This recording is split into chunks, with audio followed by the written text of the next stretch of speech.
রিজিক রিজিকের সর্বনিম্ন স্তর হচ্ছে টাকা পয়সা, অর্থ এবং সম্পদ। রিজিকের সর্বোচ্চ স্তর হচ্ছে শারীরিক এবং মানসিক সুস্থতা। রিজিকের সর্বোত্তম স্তর হচ্ছে পূর্ণবান স্ত্রী এবং পরিশুদ্ধ নেক সন্তান।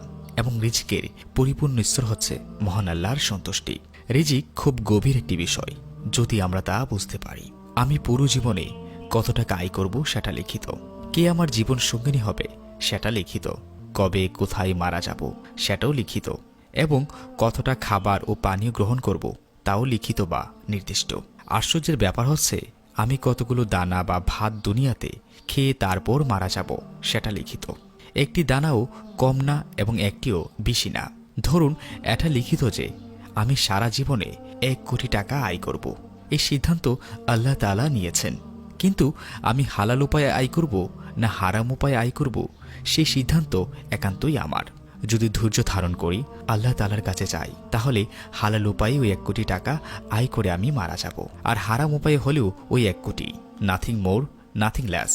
আমি যে ফলটি আজকে টেকনাফ বসে খাচ্ছি সেটা হয়তো ইতালি কিংবা থাইল্যান্ড থেকে ইম্পোর্ট করা। ওই গাছে যখন মুকুল ধরেছে তখন নির্ধারণ করা হয়েছে যে সেটি আমার কাছে পৌঁছাবে। এর মধ্যে কত পাখি ওই ফলের উপর বসেছে, কত মানুষ ওই ফলটি পাড়তে গেছে। দোকানে অনেকেই এই ফলটি নেড়েচেড়ে রেখে গেছে, পছন্দ হয়নি বা কিনেনি। এসব ঘটনার কারণ একটাই, ফলটি আমার রিজিকে লিখিত। যতক্ষণ না আমি কিনতে যাচ্ছি ততক্ষণ সেটা ওখানেই থাকবে। এর মধ্যে আমি মারা যেতে পারতাম, অন্য কোথাও চলে যেতে পারতাম, কিন্তু না, রিজিক যেহেতু লিখিত, আমি ফলটি না খেয়ে মারা যাব না। রিজিক জিনিসটা এতটাই শক্তিশালী, কিংবা যে আত্মীয় কিংবা বন্ধুবান্ধব আমার বাসায় আসছে সে আসলে আমার খাবার খাচ্ছে না, এটা তারই রিজিক। শুধুমাত্র আল্লাহ তাআলাই আমার মাধ্যমে তার কাছে পৌঁছে দিচ্ছে। হতে পারে এর মাধ্যমে আমাদের জন্য মঙ্গল রয়েছে, আলহামদুলিল্লাহ। কেউ কারোটা খাচ্ছে না, যে যার রিজিকের ভাগই খাচ্ছেন। আমরা হালাল না হারাম উপায়ে খাচ্ছি সেটা নির্ভর করছে আমি আল্লাহ তাআলার উপর কতটুকু তাওয়াক্কাল আছি, কতটুকু ভরসা করছি, কতটুকু ভরসা করে আছি। কেননা আল্লাহ তাআলা বলেন, দুনিয়ায় বিচরণকারী এমন কোনো প্রাণী নেই যার রিজিকের দায়িত্ব আল্লাহর উপর নেই। তাদের স্থায়ী এবং অস্থায়ী আবাসস্থল সম্পর্কে তিনি অবহিত।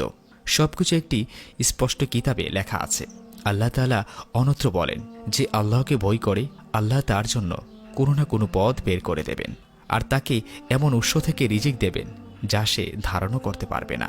মহান আল্লাহ তাআলা আমাদের সঠিক পথ এবং হালাল ও প্রস্ত কামাই, রোজগার ও রিজিকের ব্যবস্থা করে দিন, এবং সকল প্রকার হারাম কামাই ও রোজগার ও রিজিক থেকে হেফাজত করুন, এবং আমাদের সবাইকে ক্ষমা করুন এবং হেফাজত করুন। আমিন।